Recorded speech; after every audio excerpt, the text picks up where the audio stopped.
Jimmy Bent, welcome to the Bespoke Careers Employer Branding Playbook. Thanks so much for coming on. You're welcome. So many of our listeners will know you, Jimmy, but for those who don't, Jimmy's the managing director here at Bespoke Careers in London, and you've been with the business for about 18 years. Yeah. I would say your role encompasses a lot of things, but one thing in particular that you're quite known for across the business is the value you put on people.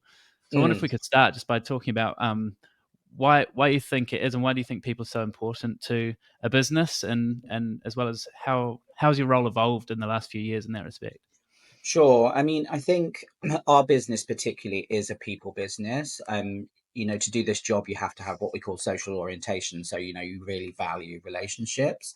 Um, and it's a people job. You're talking to people all day, you're forming relationships. And so everybody that joins us needs to that needs to be a big element of their personality and their what they want out of a job. So yeah, I think I actually do the final interviews for everybody that's hired within the group, and that's just because I know the business inside out, and I know what type of people do well at our business. And so I don't like to put too much on the word culture, because I kind of think that can just be used as a bit of a kind of an excuse sometimes for when you're during the hiring process. I think you have to really think about what is you need from somebody and who's going to do well and why. And culture is obviously very important, but I think that when sometimes people use cultural fit as an excuse, and I kind of think that we really need to delve into what that means. And actually, it should be really about skills and whether they'll do the job well. Yeah, I mean, I was going to ask you that in a second. Before I do, Mm, the reason I've chosen Jimmy to come on here and talk about company culture is that over the past year and a half or so since I've been at Bespoke, I've had the pleasure of working with you, Jimmy, here in our London office, and I've experienced the value that you place on mm, culture and team. And it's a wonderful team you've built, and I've been so lucky to be a part of it. I think that recruitment, probably similarly to architecture and design, also many other industries out there, but it's a place that has a lot of highs and lows. yeah, I think culture is something that's a lot easier to manage when things are going really well for a business, yeah. but we're definitely not unique. But it's something that we face, is that in the past few years things have been a little bit challenging. Mm, But I think throughout that, I just want to sort of shout out to you, because I think the atmosphere and vibe here at Bespoke has been really positive and optimistic, kind of no matter what's going on in the business, which is really a yeah. testament to you and the culture that you've built. Thank you. But just to Yeah. to yeah, go on. Yeah, I was just going to say that I think because I have been around for so long, I do know the ups and downs, and I do know the good times come after the bad, and I do know economic, challenges. We face them all. So I think that if you're transparent with your team and you kind of get them involved, you show a bit of vulnerability, you make them understand that they're part of the journey and you need their help, then I think that we're all in it together. So I think that that's really important, and that's something that I want to always have in my team, is that they feel that they're part of the decision making, part of the journey. Yeah, and that really does show. So this playbook is, it's about employer branding overall, and each episode focuses on a different subject. If you can tell from the title of this video or the discussion we've had already, we're here to talk about culture and the role that plays within employer branding. But I did want to start each episode by asking the guest the same question, because employer branding is a topic that I wouldn't say it's new, but it's something that's becoming more and more important for businesses. But I think there are many out there who still don't fully understand what it might be. So could you give us some clarity? What is an employer brand? What does it mean to you? Yeah, I mean, I think it's very different to a company brand. I think an employee brand is, how you're perceived by kind of maybe potential employers and, I'm sorry, employees, and also your internal staff. So it's, you want to reflect your values. You want people to see what your company is about. Like the business, is one thing, but it's really about what it's like to work there, and what it's like to be somebody within your team. And I think that there's many touch points that you have throughout a process of attracting a candidate, or even just getting someone to look at your job ad, and then like, what's their experience, how do they learn more about your business, how do they learn more about your culture and your company. So it's really about, potential employees, and also your existing team, and how they interact with each other, and also how they kind of do they understand what the company's values and goals are. Yeah. Yeah, for sure. I think that's a great definition. You mentioned a bit earlier that you think culture's a bit of a buzzword, maybe. I wonder if you could go into a bit more depth about that and just maybe what you think company culture is, or if you have any better kind of terminology to describe what the core of that term is. Yeah, I think my point was is that we kind of sometimes, we work in a recruitment firm, and obviously we're helping businesses hire, and sometimes they might you say, the cultural fit wasn't right. But it's kind of it's. I think we need to kind of be careful of using that term. Sometimes I think we really need to understand, when you go into an interview, what is it you want from somebody, and like I said to you earlier, for us, it's really important that people have social orientation. So for us, that's a really important thing. So if I interviewed somebody and you could tell that they weren't really a people person, and that's absolutely fine, and they weren't really that comfortable with meeting new people or putting themselves out there, then they might not do well with us, and that's because that's skills of the role. Our culture is really about what we how we kind of exist together, and what we're aiming for as a business. And like I said, there's that kind of journey. We have values that we have across the globe and all the other offices. And it's about kind of communicating that with our teams and making sure that they understand what the business is aiming for. And yeah, So, if we can go back in time, 18 years back in time, when Bespoke was just one office in London and a team of how many was it? just 9 people when I joined. Yeah. Obviously, things have evolved a lot since then. We're now 7 offices around the world, and I think about 70 staff last time I checked. But what was it like back then in terms of the culture? What was it like walking into the office for the first time? How did it feel? So when I first walked into the office at Bespoke, I kind of thought this is the kind of place I want to work. It had a really good buzz. There was people laughing, there was people on the phone. It was just a really kind of nice environment, and that kind of came across straight away when I started working for the business. Everybody who'd worked for us had been a designer or an architect and decided to have a different career. So you know all these people kind of have been professionals and worked, in their own, specialism, and then decided to move on and do recruitment. So everybody was kind of a grown adult and given kind of responsibility, and they were allowed to kind of do things their way. They obviously had to follow through on the processes that we had and make sure that they were doing a good job for our clients and candidates. But I think people have always been given quite a lot of leeway to be themselves, and to recruit in the way that suits them and build those relationships with those people, based on who they are. And I think it's been really, I think that's one of the biggest things for me is watching people join us and be able to kind of develop into who they want to be, and be free to kind of do that. And I think that's an environment I've always wanted to create and keep. Yeah, that no, that's I think that one thing I see a lot and hear a lot is a culture is pool tables and snacks and kind of all of these tangible perks. But really, I mean, well, that might be nice for an office to have. What employees really care about is a space to grow and a space to feel like they can be themselves. So, um, yeah, I mean, how can so what sort of advice would you give to someone who's trying to, build their culture up? Maybe they're just getting started in business, or maybe they've been around for some time. But how can you kind of create that environment? I think you can't do it on your own. Culture is everybody in the business. So whether if you have got somebody who is that kind of outgoing person that's really kind of socially driven, then maybe they be your social committee, and they talk about things that people could do together. And that isn't just about going down the pub. It's kind of like, oh, let's have a lunch club, or let's do a family picnic, or let's I mean, the tangible benefits, things like fruit, or having breakfast, that does bring people together as well. And that's what people appreciate. But you can't do it on your own, and you have to get people to understand what you're aiming for, and get them to come along on the journey with you. Otherwise, you're just going, yeah, I'm going to put in a foosball table, and that's culture sorted. And that's just it. That's not not the reality. Yeah, yeah. So fast forwarding a little bit, it was about 2009 when we opened our first international office in Sydney. You're pretty heavily involved in that global expansion, and now, like I said before, we've got 7 offices around the world.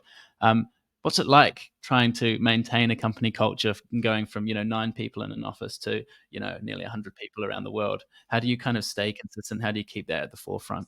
Yeah, I think it was a challenge. I think with me, it was easier because I knew most people. So I kind of thought, oh, I know the people that work in Sydney and Melbourne when we were, 3 offices. But obviously people joining in London and people joining in Sydney and Melbourne didn't know those people. So it's about kind of communication. Obviously nowadays, I mean, we're talking 18 years ago. So, there wasn't as much, there wasn't Teams, there wasn't those kind of communication things. Video conferencing was kind of something that was only really ever shown on TV. So it was like it was harder, I would say. But obviously, any opportunities that you got to get together, which is kind of rare when you're an international company. But say if somebody travelled over to the UK from Australia, you'd make sure that they came in to see you, and vice versa. But yeah, just kind of things like internal newsletters are a really great way of doing it. Sharing stories, about people's life, photographs from events. It's anything that you can do that you can get people to see that you're part of a bigger picture.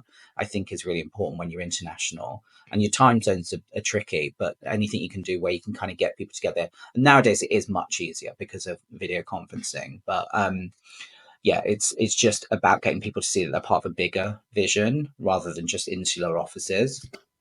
Yeah, well, one way we saw that happen this year at Bespoke is celebrating our 20th anniversary and all 7 officers getting out and about and doing something that made their city special, kind of an activity that didn't center around alcohol. Yeah. It was really lovely to see all the images streaming in and the cross communication that was going on between teams as we shared this amazing milestone together.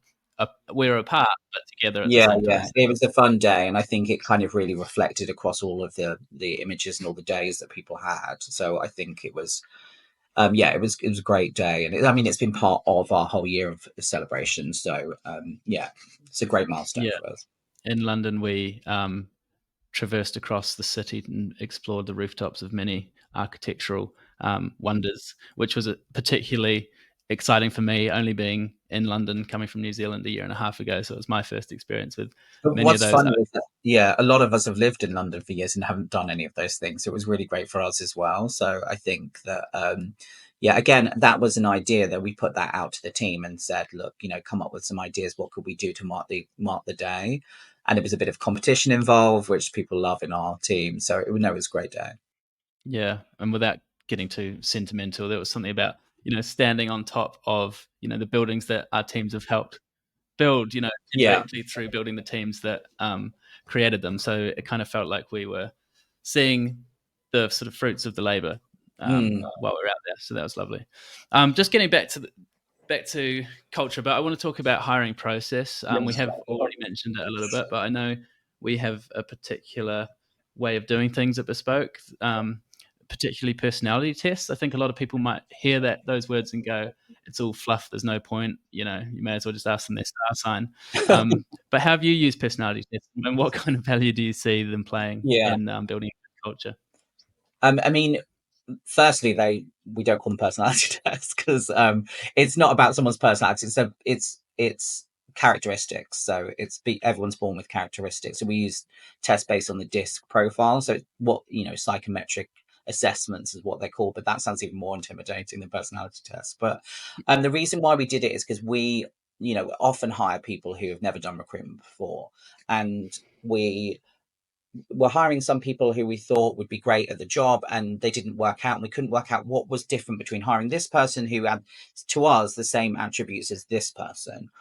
And when you do recruitment, which is a sales role, you need to have certain characteristics, and it's important, and specific characteristics that really work in our job as well. You could be a really successful recruiter elsewhere but not do as well at Bespoke. So we then looked at all our great people and said, right, okay, what is it in their characteristics that they have? So we tested everybody that was good, well, our whole team actually at the time we tested, and then we were like, okay, well, these are the things where people, these are the kind of common threads. um, and I spoke about it earlier. So social orientation is a really big part of the role. You need to be driven by relationships and people.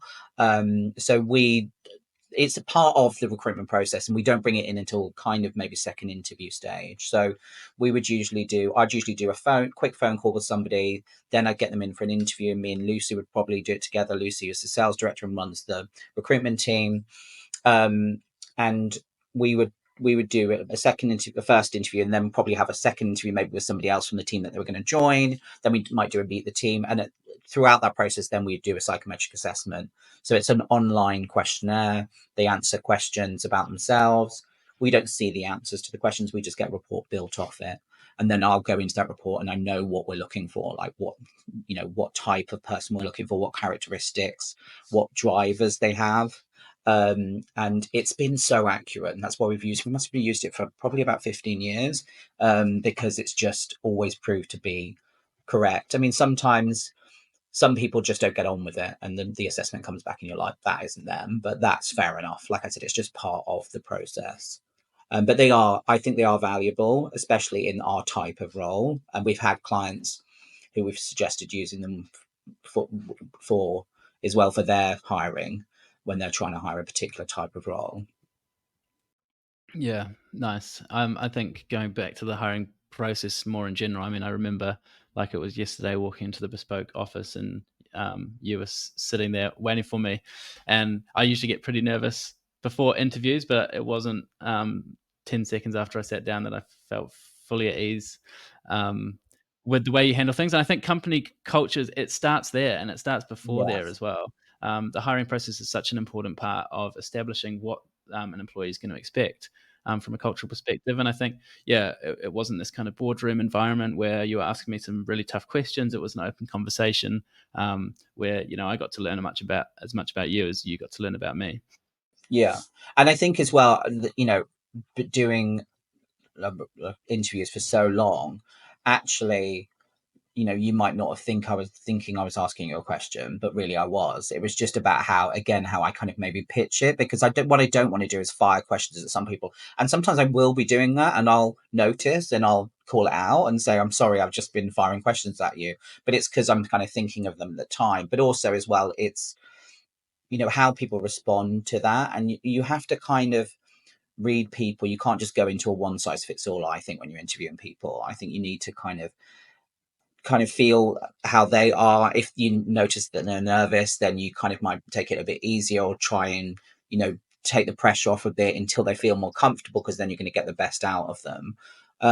But also as well, like, it's not, yeah, like you said, the interview is kind of far down the line. When somebody applies to you, like, what's their first interaction? I'll always make sure I call somebody.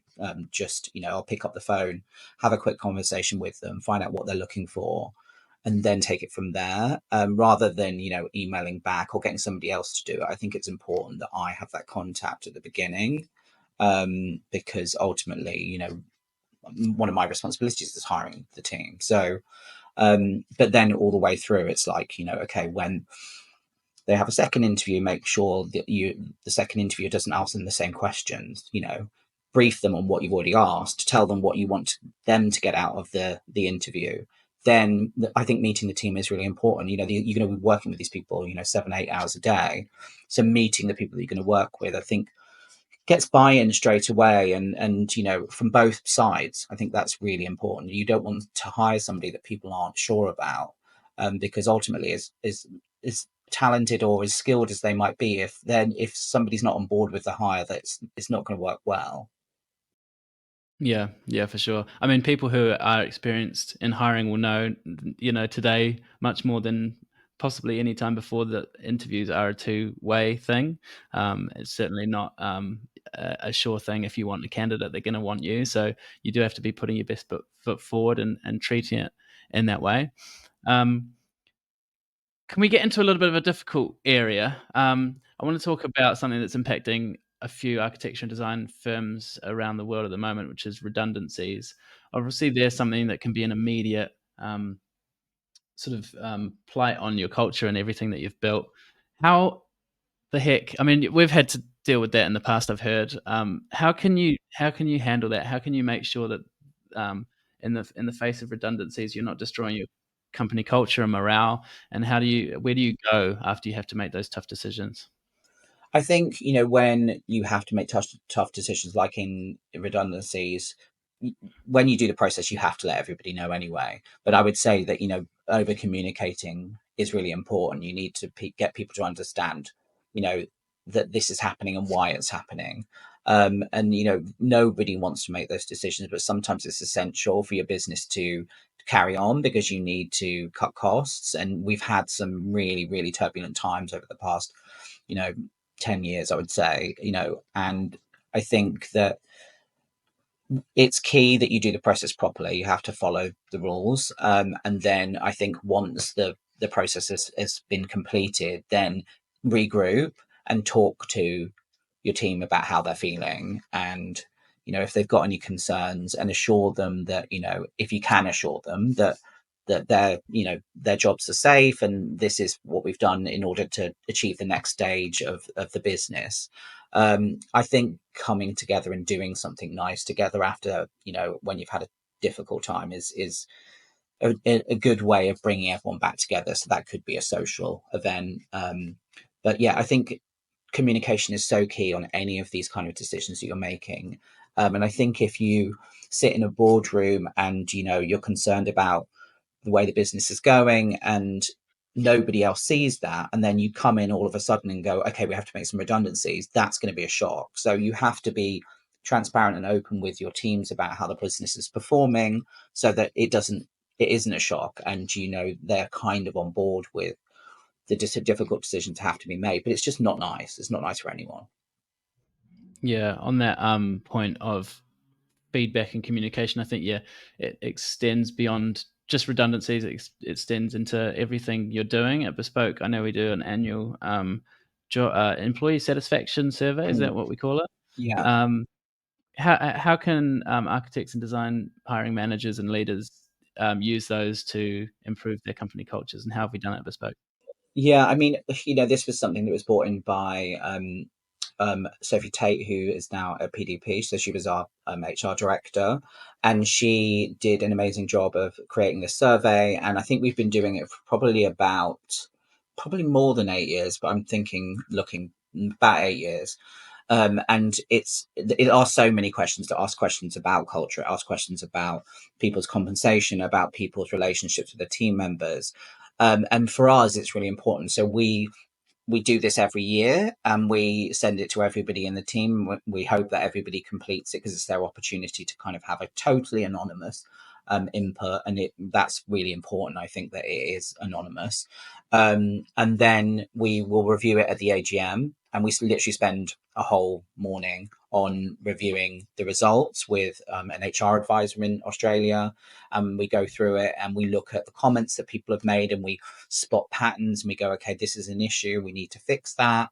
I think it's so valuable, and it's a fairly easy thing to do for a lot of businesses. So you know just you can use cheap free online software to do a survey, an anonymous survey. So I mean, the analysis probably is a bit harder, and creating a report is a bit harder, and you could always go to an HR advisor if you didn't have someone in house. But just getting that input and then comparing it against the previous years is really key as well. So if you start doing it now, then okay, we want to improve this. That's our aim, and then next year, like we did that, well done.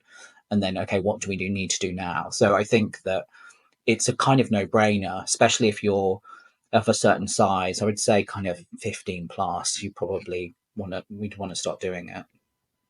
Yeah. All right. I want to conclude this now, but before I do, in the business of keeping these episodes nice and actionable, what's something a employer with an architecture and design can do today to see an improvement in their company culture tomorrow? Yeah, I think, obviously what we just talked about would be a good one. I think if you don't have some kind of social plan, social committee or somebody who takes the lead on that, you know, put that out there and say, look, we want to start doing things regularly. We want to make sure everybody's involved. We want to make sure that we do things that are interesting for all, members of the team. So is anybody interested in being the, social leader? I think that's a really important thing. I think being open. I think you have to really be open. You have to talk to your teams. And that can be, sometimes I'll be a bit like, let's grab lunch, let's go for a walk around the block, let's have a coffee. You have to be able to spot people and see if people are doing okay. I think asking people if they're okay is a really big part of it. It's one of the things we ask in our survey: has someone checked in with you in the past 30 days? Checked in on seeing how you're feeling. I think that's really important. How we feel at work, it really affects how productive we are. So I think happy staff are kind of productive staff. So I think that making sure that everybody's happy is important. So I think, yeah, definitely just communicating with your team, asking them how they're doing. And then, yeah, social committee, I think, would be a dead easy one if people aren't already doing it. All right, brilliant. Well, thank you so much. That was extremely helpful. I'm sure our audience enjoyed it too. Again, it's been an absolute pleasure the last year and a half working for you. So thanks And for with building you. this. Thanks so much. I will talk to you soon. Thanks a lot. Cheers.